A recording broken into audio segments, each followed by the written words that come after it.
Esi Mr. Zvirise. Mushe makadi. Ah, siripo izvo. Beta. Taona mawise kurodhika. Tikata tofanira kusvika kumunda kwacho. Ndizvo. Tinozvionera tipedze nyota patsime. Exactly. Zvokutoti ndofunga tabvuma. Andidika. Pakarohwa wise pana. Tasvika pamunda chapcha. Tasvika patsime. Yes. Taona rakarohwa wise zvokuti ai ndabvuma kudai so. Apese about 1.5 hectare iko. Saka iri wise rika kuti tisvike pariri makarirohwa sei? Takatanga kugadzira land redu. Takaita land preparation yedu zvakanaka. Takaplowa, takaita deep plow, takadiska. Takaita malines, takaita makomba. Makomba edu akaspesa it's a 1 meter. Pakatapo it's a 1.5 meter. 1.5 meter by 1 meter. Ndovaresa manyuwa, ndovaresa macompounds. Patadyara mbeu yedu. Tadyara mbeu yedu, ndobva taidiridza. Mbeu inonzi yo Keto F1. Ndositarayo Keto F1. Saka taidiridza pa twice per week. Mishonga, taisa mishonga yakati wandei. Yekudzirira tumbuyu, tinoruma makonye, ana lambda, ana chichi, chlorpyrifos. Tichita kuti tinoruma pasi tumakonye, tisazoafekta mabvembe edu. Saka mafambira takaita ndima yedu iyoyi yamuri kuona nasi. Saka gora makatarisira kuti kana mazopedza kutengesa pahekta makatarisira gora rakaita sei? Pahekta takatarisira about 25 tons per hectare. 25 tons? Yes. Yeah. No, wise rakanaka. And chandafarira makanatsoritaimira zvekuti harirohwi nechando. Rakabva raibva tichingopinda muchando zvekuti munongorova mari yenyu mopinda muchando muchidzirwa ine tii nemari yemawise. Takakuti tikasikire kuti kupera kwaJanuary. First week yaFebruary. Ndipo tikaritanga. Pamakaritanga. First week. Saka rakazosvika May ranga ratonaka. Saka June chakazorohwa hacho tatonaka. Saka apa pane rinorasika here apa? Chero kaduku ndiri kuona mumaziso mangu kuti kakanaka zvese pane rinorasika apa? Kana makazvitarisa imwe munozoona kana kurupiwa kuti hapana chingamboraswa. Kana ngava kadiki were kadiki chama. Ngatitsvage kaduku timbocheka. One kuti kadiki kacho anenge akatoibva zvakanaka. Aiwa. Zvotero kakatengesa parodhi kakaka unenge uchitoziva kuti aiwa hapana. Aiwa akanaka. Kurira kwaro futi. Unoziva sei kuti wise raibva? Rino sounda. Kasound kanobuda mumarira. Ndokandaradza try. Then kunaka kwaro unooneka nekadhispota kana kadiki mozati. Wokuradza kunaka. Ko kana kari kaombe. Akeneke katestless mbicha. Asi kana kari katukutuku kuradza. Chimwe chotiradza kuti chaibva rinoita kakuchenerukira so. Arizoita dark green like. Iro rinenge rakuchenerukira kuradza tribe. Because ndopatorasika futika topesa tatengeserwa mawise anenge akachena mukati asina kuibva. Saka kakucheneruka aka kaoma kaita kaduku namai waoma utoziva tiraita sei. And chikuru wasaunda unoira handirukanza kanochema kunge musina chinhu. Auda kucheka makatoona tocheka mukamira sei. Wagomanaka. Ndiri kurema. Aiwa. Was maomba acho aitorema about 20 something kgs riri one. Riri one? Ndibatiro chama. 20 kgs riri one. Yes. Ende kucheka ka arisunitsa unoziva kuti aiwa nidzi. Rakatotsuka wewe. Manje inandoni handimeshi nemaziso. Hamukana ndinamo. Aiwa rowa.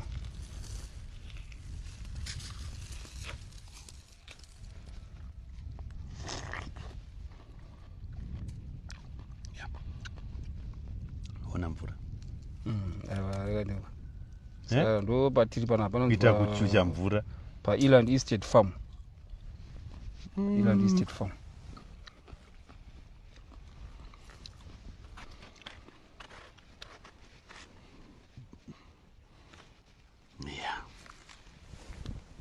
Ari ndoyandogarira mumunda. Manje zvakanakira useka haurasi mhodzi. Unorasa sine mhodzi zacho. Good one. Mukona red. Awite nyota naro. Sai munodya everyday manoita nawo ke? Everyday. Pese patafungira kudya tinodya.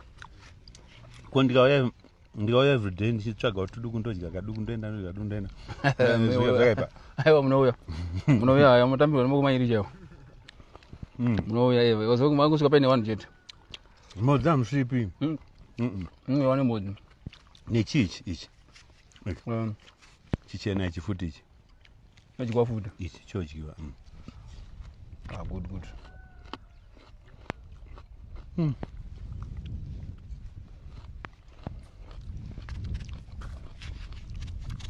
Yeah, this is nice.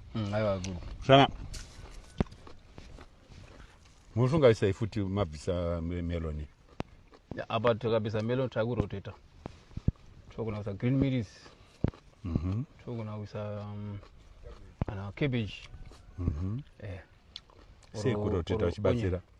Kunotibatsira kuti mimwe zvirwere zvimwe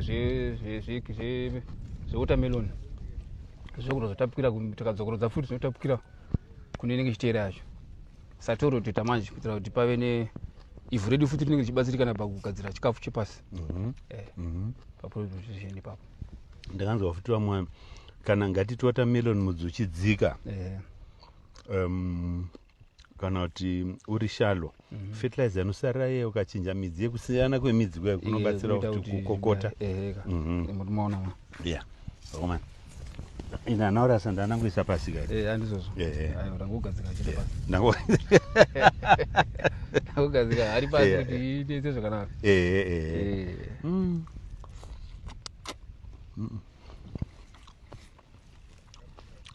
This is good. Aiwa watermelon chinhu chakanaka. Sama mtengesa upi? Susu mamaketsa edu tenda muHarare imomo. Watinoendera mumaketsa. Mamaketsa edu muHarare imomo. Watinoendesa. Mune wana? Muri. Muri iripo. Munga chaikere. Manakura sei? Wana festival yangu inini ikutonyora form 4 this year. Ari kudzidza here kurema? Vanotombouya weekends vachimbobata kumapaipo nekudyara chivara vachididi. Matopedza? Ndo anoda kuziva zvokuti vanouya vachidzidza kuti basa rakanaka kudai ka harifanira kugumira pamuri. Unofanira kuitwawo richidarikirawo kuwana succession plan. Exactly. Yekuti vana vanofanira kudzidza vakaona zvakanaka kudai wona. Poza tingati imimi magona melon zvakadai muri kugona green mill muri kugona domasi muri kugona zvogumira pamuri. Mwana uzotanga kudzidza patsva baba vachizonota taimbodya mawatermelon haminoti dead white sevanofana kuti vachiona maitira tiri kuita naivo vachitofana kuti kandai mafertilizers bvisai mawidza 1 2 3 lines vachibuda zvavo. haisi child labor kunoti child labor hatingaiti child labor because mangani maweekends paya vanenge vabva kuchikoro takatobatana ne1 up anodzidza kuti zvandiri kuita izvi ndikuzviitirei akuti akudya so anodyawo vazoti saka tinoshanda kuti aone kudya. Good. Ndafarira pakuti anodzidza kuti tiri kuzviitirei ozoziva kuti ozvidya futi haazoti watermelon inobva mufiriji haazoti watermelon inobva mumunda. Saka torima sei totodyara tosakura toisa fertilizer tofirita tozotema manje munda takudya futi. Saka ivo vanonge chitonakidzidzwa nazvo vandopedza kutozvifarira manje kuti nhasi toenda kumunda here nhasi toenda kumunda here kuti aiwa nhasi hati tikuenda kumunda. Right. No. Ndatoguta. Exactly. Chikafu chakanaka. Ndatoguta. Chikafu chakanaka.